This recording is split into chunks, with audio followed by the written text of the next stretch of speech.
Reporter Le Doc, c'est un nouveau numéro du magazine de reportage long format de la rédaction de France 24. On va parler du paludisme, également appelé malaria. La maladie fait près de 500 000 morts par an, principalement en Afrique. La situation est d'autant plus préoccupante que depuis plusieurs années, les parasites développent des résistances aux molécules antipaludiques et les moustiques craignent de moins en moins les insecticides. Aujourd'hui, aucun vaccin n'est disponible et pourtant, on sait depuis très longtemps qu'une plante soigne efficacement la maladie. Cette plante, venue de Chine, qui s'appelle l'artémisia, est pourtant déconseillée par l'OMS et interdite dans un certain nombre de pays. Mais que cache cette interdiction? Peut-être les intérêts financiers des laboratoires pharmaceutiques qui ont fait de la malaria un business. En tout cas, le débat fait rage entre partisans et adversaires de cette médecine naturelle. L'enquête que vous allez découvrir se concentre sur Madagascar, où s'est rendu le réalisateur Bernard Kreutzen.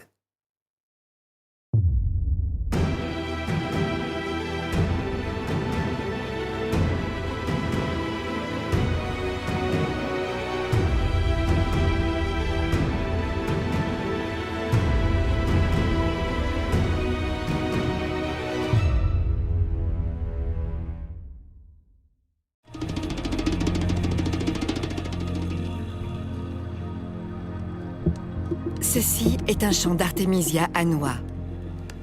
C'est aussi un champ de bataille où se déroule l'un des ultimes combats contre la malaria. La maladie fait chaque année 500 000 victimes, en majorité des enfants. Nous sommes à Madagascar. Ces paysans récoltent l'Artémisia annua, une armoise originaire de Chine. Certains voient dans l'Artémisia une plante dangereuse. Elle est d'ailleurs interdite en France et en Belgique. Pourtant, elle n'est pas toxique et ce n'est pas une drogue. L'artémisia n'est dangereuse que pour ceux qui font de la malaria un business.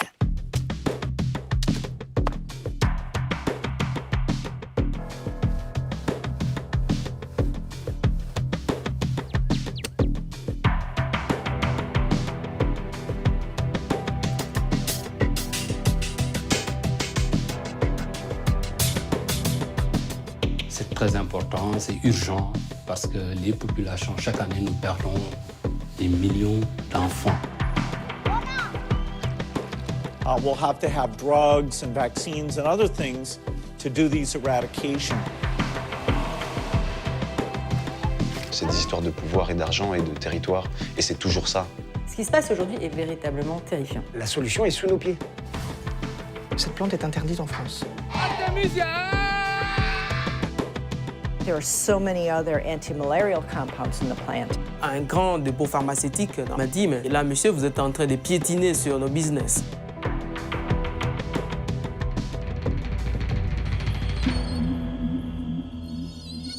Pour comprendre les enjeux de cette histoire, une piqûre de rappel s'impose. La malaria, qu'on appelle aussi paludisme, est une maladie causée par un parasite transmis par un moustique, l'anophèle. Il y a plusieurs formes de malaria. Celle qui nous intéresse est la plus sévère, causée par un parasite appelé Plasmodium falciparum.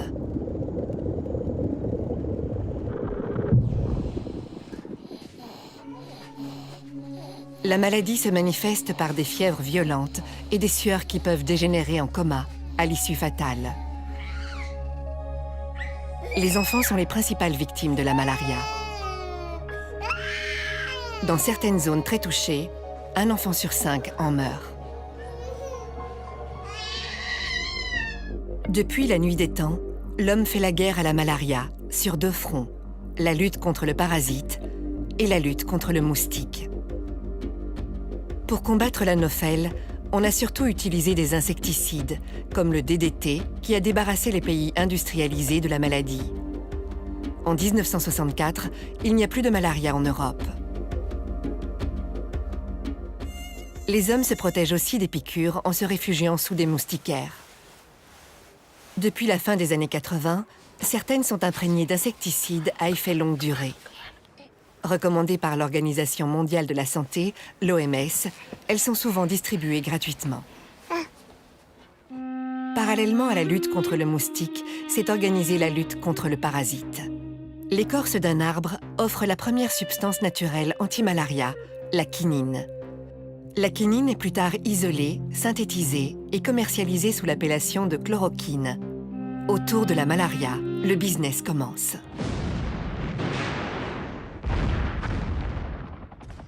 C'est la guerre du Vietnam qui va révéler l'existence d'un traitement alternatif. Les soldats américains prennent de la chloroquine pour se protéger de la malaria. En face, les troupes communistes n'ont pas de traitement et les combattants sont décimés par la maladie. Le dirigeant communiste Ho Chi Minh fait alors appel au grand frère chinois qui propose de lui envoyer une plante médicinale connue depuis des siècles en Chine, le Tsing-Hao, nom scientifique Artemisia annua. Des tonnes d'Artemisia sont acheminées vers le Vietnam et consommées en tisane par les combattants communistes. Elle fait l'effet d'une potion magique et contribuera à la victoire des Viet Cong. Certains y verront le premier succès de la médecine naturelle sur la médecine conventionnelle.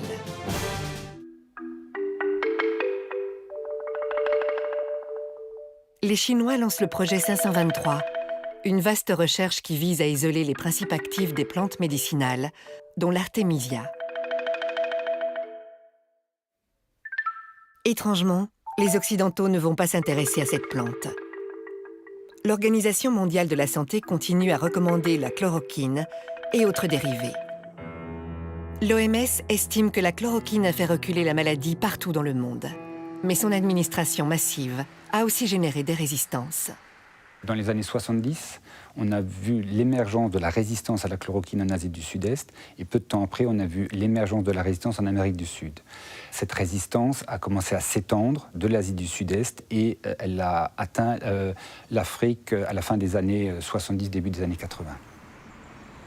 Le Colombien Germán Velázquez était directeur à l'OMS à cette époque. En ce qui concerne la malaria, la OMS n'a pas pris action vite au moment où on a commencé à avoir la résistance à la chloroquine. Et donc, les produits qui sont venus après à remplacer la chloroquine ont arrivé parfois très tard. Début des années 80, la malaria recommence à tuer en masse. Cette situation catastrophique va précipiter le retour en grâce de l'Artemisia annua. Le projet 523 des Chinois a abouti à l'isolement d'une molécule baptisée artémisinine, censée être l'unique principe actif de l'Artemisia annua. Au début des années 2000, les médicaments chinois à l'artémisinine commencent à circuler en Afrique. Alexandre Poussin est l'un des premiers occidentaux à avoir testé ces médicaments en 2001. Avec sa femme, Alexandre remonte l'Afrique du sud au nord, à pied. On a bel et bien repris la marche et cette fois-ci au fond du rift. Là, nous marchons entre le lac Manyara et le lac Natron. Le couple est au Kenya, quand Alexandre est pris d'une crise de malaria. Quand on a eu notre première crise, j'ai voulu tester sur moi-même ce médicament chinois. Bon, c'était un peu culotté, mais c'est vraiment vrai. Je l'ai fait et en 24 heures, j'allais mieux. En 48 heures, j'étais guéri. J'avais plus de symptômes. Je n'étais pas guéri. Ça, je l'ai su plus tard, mais ça a fonctionné. Ce qu'Alexandre ignore alors, c'est que le médicament chinois à l'artémisinine est très efficace pour détruire en quelques heures la majorité des parasites de la malaria. Mais certains échappent au traitement. Il faut de toute urgence le combiner avec une autre molécule qui va éliminer les derniers parasites. C'est le début des combinaisons thérapeutiques à base d'artémisinine, les ACT. L'OMS va imposer les ACT à tous les pays où sévit la malaria. Le marché explose, avec pour conséquence une pénurie de la matière première, l'Artemisia annua. Les cultivateurs, principalement asiatiques, ne parviennent pas à suivre. Le prix d'achat de l'Artemisia atteint des sommets en 2005. C'est le moment que choisit une entreprise franco-malgache pour se lancer dans la production d'Artemisia annua à grande échelle. Le business model de l'entreprise est simple. Elle prodigue des conseils aux paysans locaux pour qu'ils commencent à cultiver la plante, en leur promettant de racheter leur production à un prix fixé d'avance.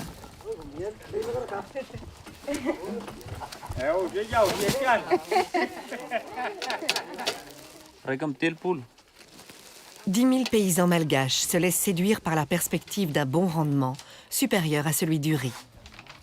En une saison, un cultivateur peut gagner jusqu'à 700 € cash. C'est une aubaine dans ce pays où une grande majorité de paysans disposent de moins d'1 € par jour. L'odeur de l'artémisia séchée parfume désormais les villages malgaches. Mais il s'agit d'une culture d'exportation pour produire des médicaments, et non pour soigner directement la population de Madagascar avec la plante. Quelques paysannes ont bien compris l'intérêt d'un circuit court. Si on a la malaria, dès qu'on a de la fièvre, on ajoute une petite pincée d'artémisia et on le boit, et la fièvre disparaît. En 2001, Alexandre Poussin accomplit toujours son Africa Trek. On se souvient qu'il avait été soigné par un médicament chinois à l'artémisinine. Soigné, mais pas guéri. Il fait une nouvelle crise de malaria en Éthiopie. J'ai eu le falciparum, le neuropalu, et là on n'avait pas le traitement chinois. J'avais des signes aigus d'un paludisme qui aurait pu m'emporter. Ça faisait 3 jours que je l'avais, on est arrivé un peu en perdition dans ce dispensaire, et on m'a administré de la tisane d'artémisia. La même plante, mais pas sous forme de gélules ou de comprimés faits par un laboratoire, la plante en tisane. Et j'ai bu 3 litres de cette tisane en une journée. Et le soir même, j'allais beaucoup mieux, je me levais. Et le lendemain soir, j'avais plus de symptômes. Je n'étais plus malade. Et à ce jour, 15 ans après, j'ai toujours pas eu de rechute. J'ai le palu, mais il n'est jamais revenu. Et je ne me suis jamais soigné donc avec une thérapie occidentale. Relaté dans son livre vendu à plus de 400 000 exemplaires, cet épisode va intéresser des médecins, des herboristes, des humanitaires. Mais ils vont se heurter au dogme. L'artémisia annua est une jolie plante, une astéracée, qui est très efficace mais interdite en France. Efficace mais interdite. Interdite par le gouvernement, par le Codex Alimentarius, par l'OMS, par plein de gens qui travaillent en poule avec les laboratoires pharmaceutiques et avec l'ordre mondial aujourd'hui. Nous avons ensuite tenté notre chance dans une herboristerie spécialisée. Sur les étagères, à côté de l'artichaut, pas d'artémisia. Il arrive très souvent que des gens viennent nous demander cette plante, effectivement, quand ces personnes vont voyager, que ce soit en Afrique ou en Asie. Et vous leur répondez? Et je leur réponds que malheureusement, la réglementation française ne nous autorise pas à disposer de cette plante. En Belgique, un arrêté royal de 1997 répertorie les plantes dangereuses qu'il est interdit de vendre ou consommer. Parmi elles, l'artémisia annua, pourtant nullement nocive. Curieusement, elle est autorisée au Luxembourg voisin, où vit le professeur Pierre Ludgen. Il a travaillé longtemps pour des multinationales de la chimie. À l'âge de la retraite, il a rejoint une ONG active dans la lutte contre le paludisme. C'est à ce moment-là qu'il a fait connaissance avec l'artémisia et qu'il en a senti tout le potentiel. On a fait des programmes de plantation au Pérou, au Cameroun. On a lancé des bourses avec des Sénégalais et des Péruviens, tout ça financé par notre ministère de la Coopération et par le Fonds national de la Recherche. Très bien, jusqu'au jour où on a eu un choc. Voilà que, on le sait maintenant, les délégués de l'OMS, de Big Pharma et de l'Institut des maladies tropicales d'Anvers ont rendu visite à notre ministère de la Coopération pour lui dire qu'il finançait des activités qui n'étaient pas de son ressort, que les maladies, c'était du ressort des sociétés pharmaceutiques et de Big Pharma. Et il s'est incliné et nous, du jour au lendemain, on nous a coupé tous les fonds. Un brin candide, Pierre Ludgen pense pouvoir convaincre l'OMS de changer d'avis. En 2012, il obtient un rendez-vous au siège de l'organisation à Genève. L'accueil est courtois, sans plus. Un mois plus tard, l'OMS publie sur son site une sévère mise en garde. l'OMS ne recommande pas l'utilisation des extraits d'Artemisia annua sous n'importe quelle forme, y compris la tisane, pour le traitement ou la prévention de la malaria. Pour Pierre Ludgen, c'est un véritable camouflet. Et on a dit non. On n'a pas le droit d'interdire de guérir des gens avec une herbe médicinale. C'est contre les traditions, c'est contre le bon sens. On a relancé les activités avec des plantations et ça a très bien démarré.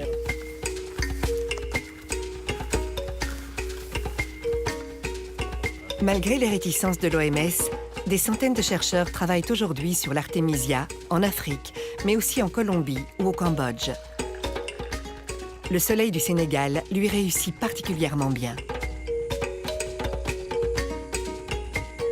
Les scientifiques sont de plus en plus nombreux à s'investir dans la recherche sur l'artémisia parce qu'ils sont convaincus de l'efficacité de la plante pour soigner la malaria.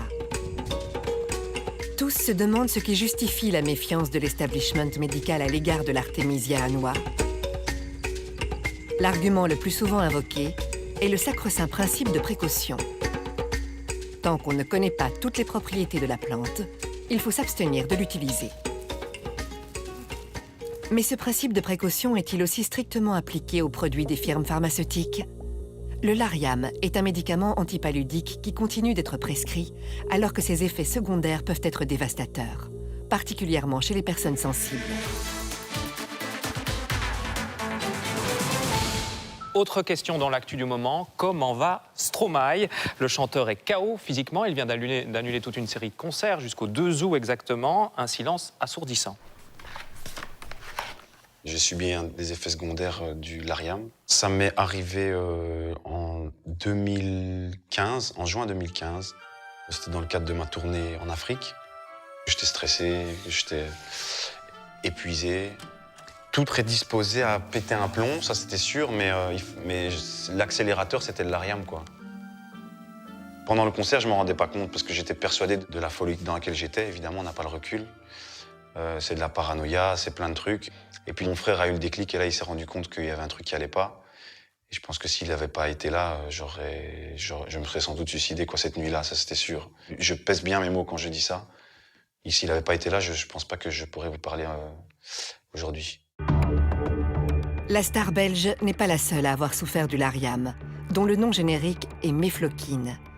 De très nombreux vétérans de la guerre d'Irak qui prenaient ce traitement ont connu des troubles psychologiques graves, allant jusqu'à commettre des meurtres gratuits. Plusieurs associations veulent interdire la molécule.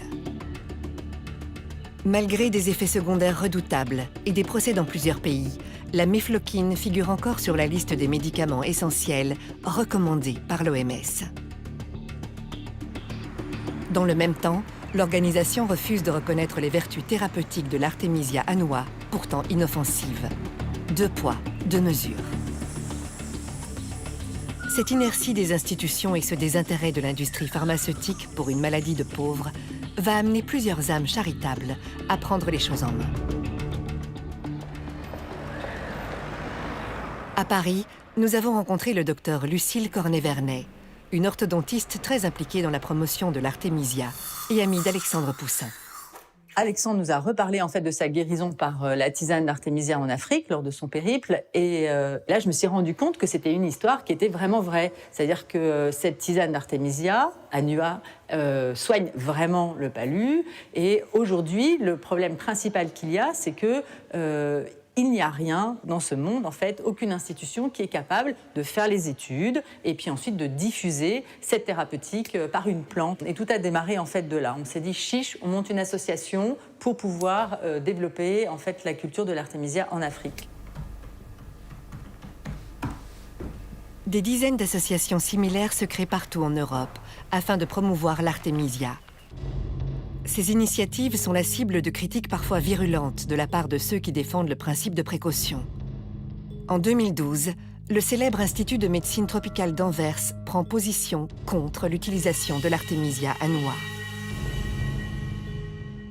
On n'est plus au Moyen-Âge.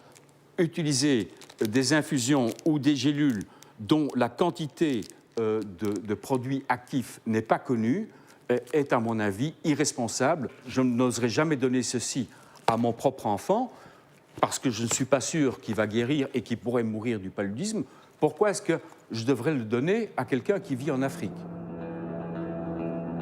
En Afrique, justement, des chercheurs mènent des études de terrain pour prouver que l'artémisia est efficace et sans danger.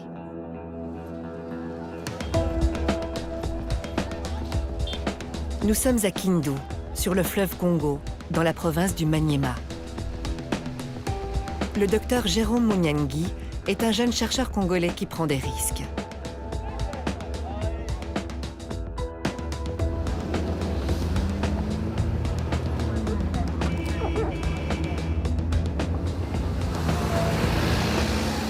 Après 3 heures de piste, le docteur Munyangi est accueilli comme l'enfant prodige dans son village natal. Artémisia! Artémisia!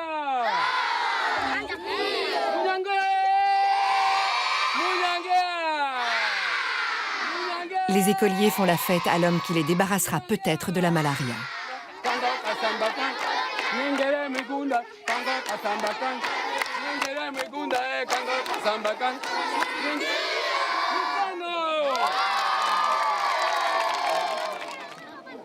Le parcours du docteur Jérôme Munyangi est emblématique des difficultés rencontrées par les Africains qui défendent une médecine adaptée aux conditions du continent.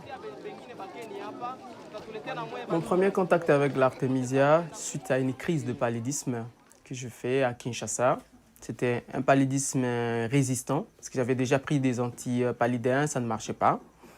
Et un ami qui travaille déjà avec l'artémisia m'a proposé la plante comme traitement. Je lui ai dit, bon, je n'aime pas les charlatans avec les plantes, qui traitent avec des plantes. Il a insisté beaucoup. Et le 3e jour, je me sentais déjà très bien. Il n'y avait plus de maux de tête, il n'y avait plus de fièvre, ainsi de suite. Et à la fin du traitement, le 7e jour, je suis parti refaire les examens des laboratoires. Tout était vraiment très bien. Je n'avais plus de plasmodium. Et voilà, et c'était mon premier contact avec la plante artémisia. Impressionné par ce résultat, le docteur décide de consacrer la suite de ses études à la plante. Son diplôme de médecine et quelques feuilles d'artémisia sous le bras, il entame une maîtrise S-Sciences à Paris.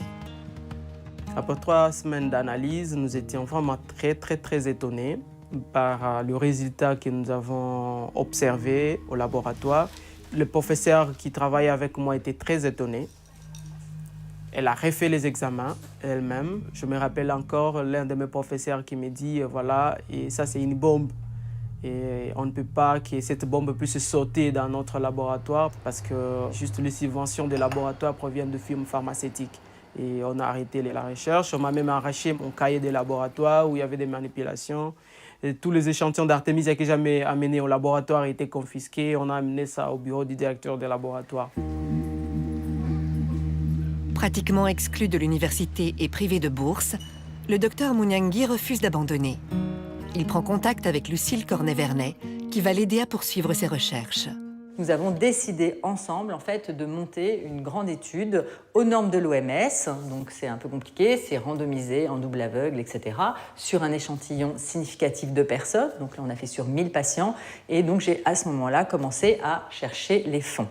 Donc ces études ont été financées en fait par des amis, par des fondations, par des entreprises, simplement parce qu'ils croient vraiment qu'une plante peut être la solution pour ce fléau apocalyptique qu'est le palu en Afrique.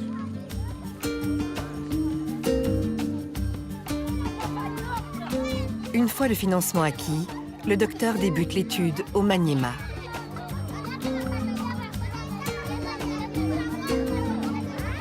Mille patients porteurs du falciparum sont identifiés. 500 prendront de la tisane d'artémisia et un médicament placebo. 500 autres, un médicament ACT et une tisane placebo.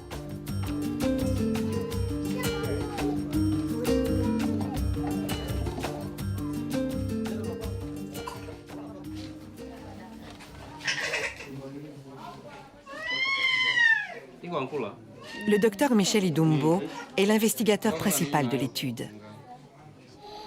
On diagnostique le paludisme, on prélève l'échantillon, donc le sang, avant le traitement, puisque ce sang-là devrait être examiné à un laboratoire du niveau supérieur, là où on peut, donc on peut faire la numération des charges parasitaires.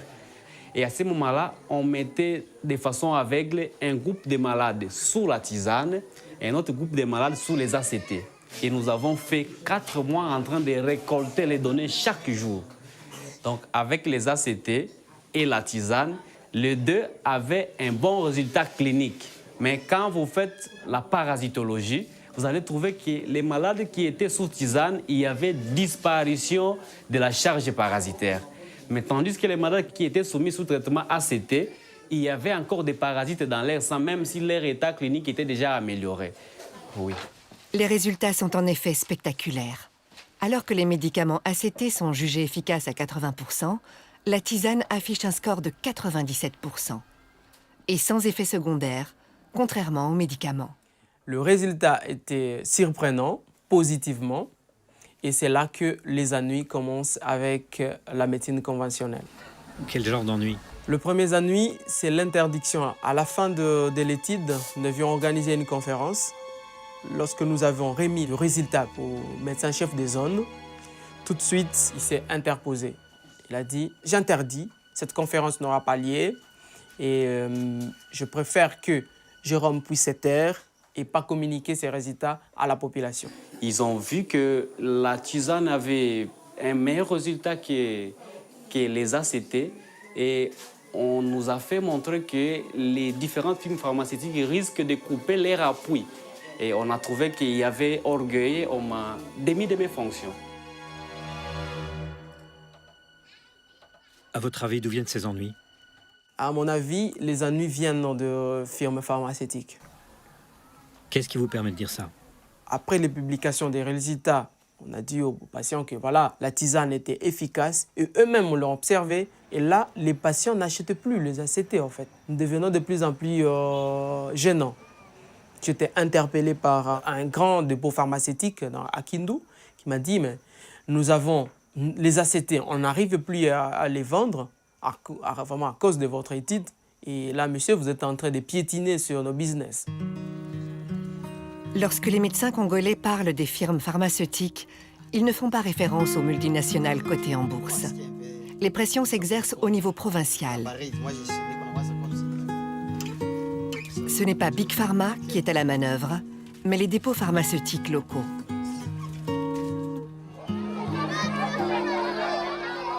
Après l'étude, les villageois adoptent la tisane dont ils ont été les cobayes. J'avais souvent la malaria avant. Mais depuis que j'ai participé à l'étude, je n'ai plus eu la malaria.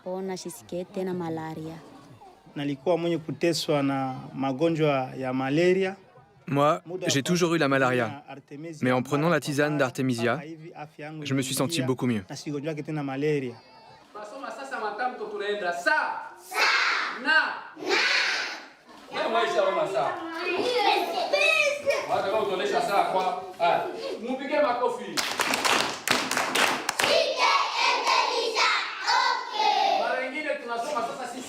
En 2016, à l'école du village, une autre expérience a été menée pendant 6 mois. Les enfants boivent la tisane d'Artemisia 2 fois par semaine, à titre préventif. Aucun écolier n'a attrapé la malaria durant cette période. Pour qu'elle soit validée, il faudrait étendre la recherche à des milliers d'écoliers. En attendant, l'instituteur est absolument enthousiaste. La situation de prendre l'Artemisia est pour nous une situation très favorable et rentable pour notre vie et pour la vie de nos élèves.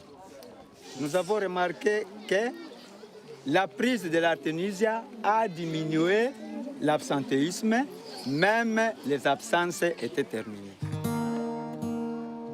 Le docteur Munyangi a profité de l'étude pour en mener une autre. Les patients sous tisane étaient en fait répartis en 2 sous-groupes. 250 prenaient de l'Artemisia annua et les autres de l'Artemisia afra, l'espèce africaine. Celle-ci ne contient pas d'artémisinine, qui est censée être le principe actif anti-malaria. Les résultats s'avèrent parfaitement identiques dans les 2 sous-groupes. Ce qui prouve que l'artémisinine, dont les labos ont fait un médicament, n'est pas l'unique substance à effet thérapeutique. Un sacré pavé dans la mare. L'étude du Dr Munyangi est achevée depuis 2015. Pour avoir un impact sur la communauté scientifique, il faut qu'elle soit publiée dans un journal médical de référence. Or, les responsables éditoriaux sont méfiants à l'égard des remèdes à base de plantes.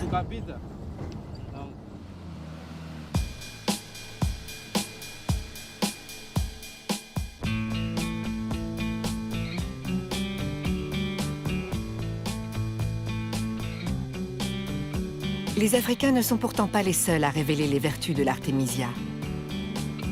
Au Worcester Polyclinic Institute, à 1 heure de Boston, nous avons rencontré le professeur Pamela Weathers, qui s'intéresse à l'artémisia annua depuis 25 ans. Au départ, elle n'étudiait que l'artémisinine. Nous avons toujours été intéressés par l'artémisinine et nous étudions encore sa biosynthèse. Mais aujourd'hui, nous savons que l'ensemble de la plante favorise la pénétration de l'artémisinine dans le corps. Et nous avons vu aussi qu'elle contient beaucoup d'autres composants anti-malaria. Et donc, nous adoptons maintenant une approche beaucoup plus holistique. Cette plante est passionnante parce qu'elle contient plus d'un médicament, plus que 2 ou même 3. En fait, elle en contient probablement une dizaine. Nous avons réussi à prouver sur des rongeurs que la plante pouvait combattre la malaria qui résistait à l'artémisinine seule. Cela ouvre des perspectives énormes pour combattre des parasites résistants, mais aussi pour éviter l'émergence de résistance chez les humains.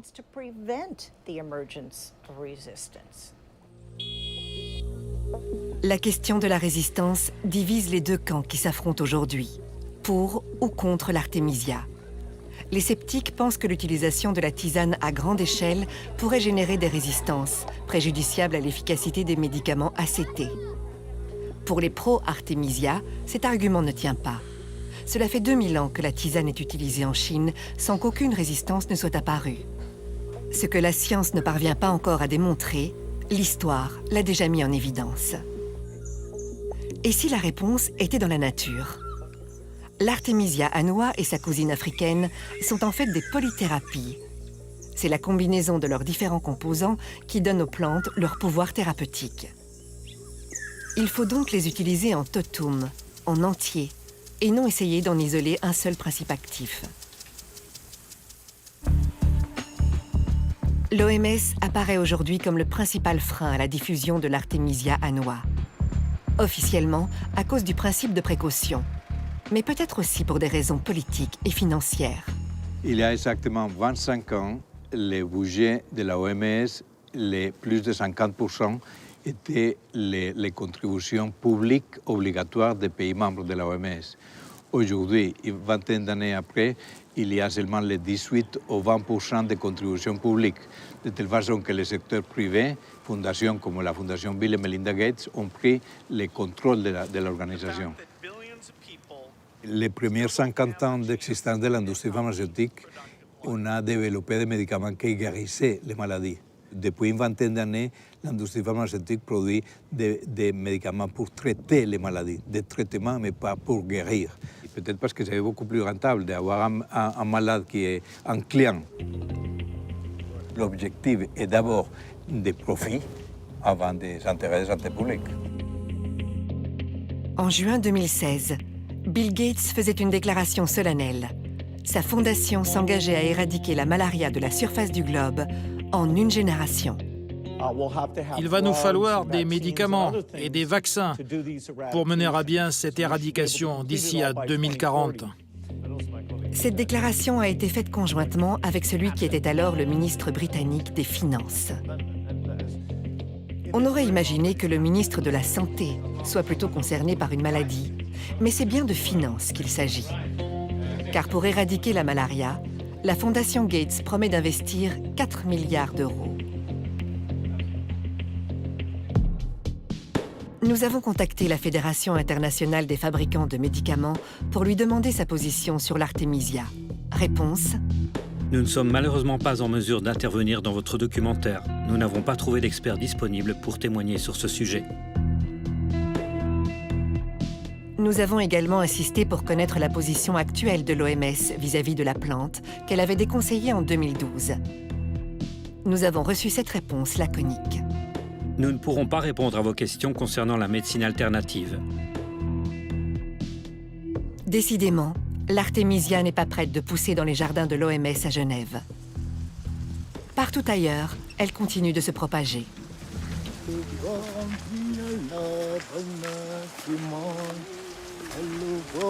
Dans une quarantaine de pays, on produit désormais des extraits de plantes à des fins thérapeutiques.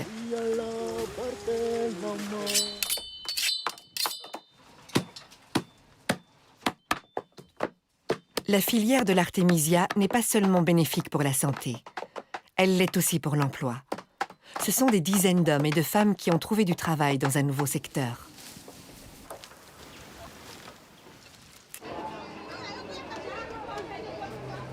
Ce qui fait le succès de l'artémisia, c'est aussi son prix. Environ 5 fois moins cher que les médicaments recommandés. On en trouve déjà sur certains marchés.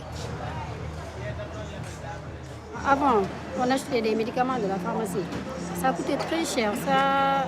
Et puis quand tu avais le palais, quand tu buvais ça, ça ne te guérissait pas tellement là. Mais avec la venue de la tisane c'est moins cher et puis ça guérit vite. Je vous dirai tout de suite que moi-même, j'utilise cette plante en famille, depuis des années déjà. Ça, c'est du point de vue personnel.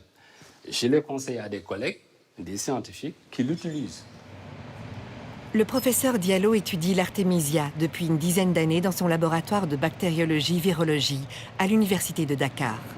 Depuis un certain moment, nous travaillons pour voir l'activité de l'artémisia afra et nous pensons que c'est une piste qui est assez prometteuse.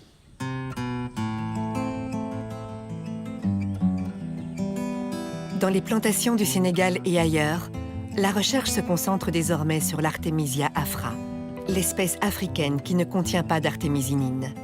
Elle ne peut donc pas induire de résistance aux médicaments ACT.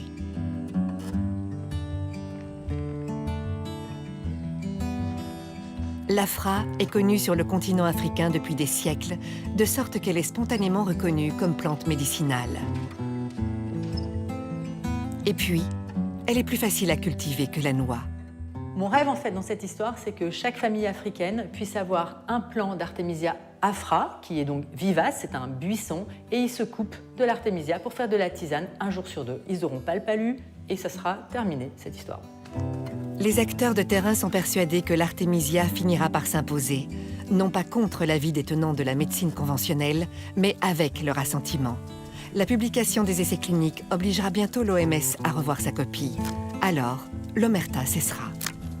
L'Afrique a besoin des insoumis, les insoumis de la recherche. Ce qui me passionne dans tout ça, c'est de ne pas voir mes frères africains décédés de pathologies qui peuvent trouver des solutions, que d'attendre toujours que les médicaments soient fabriqués en Europe et que les médicaments viennent de l'Inde. Nous pouvons nous-mêmes, ici sur place, trouver des solutions, guérir nos frères avec des plantes qui peuvent être cultivées sur place. Si la tisane d'artémisia s'avère être l'ultime remède contre la malaria, on se demandera sans doute pourquoi tout ce temps perdu, toutes ces victimes, tout ce business.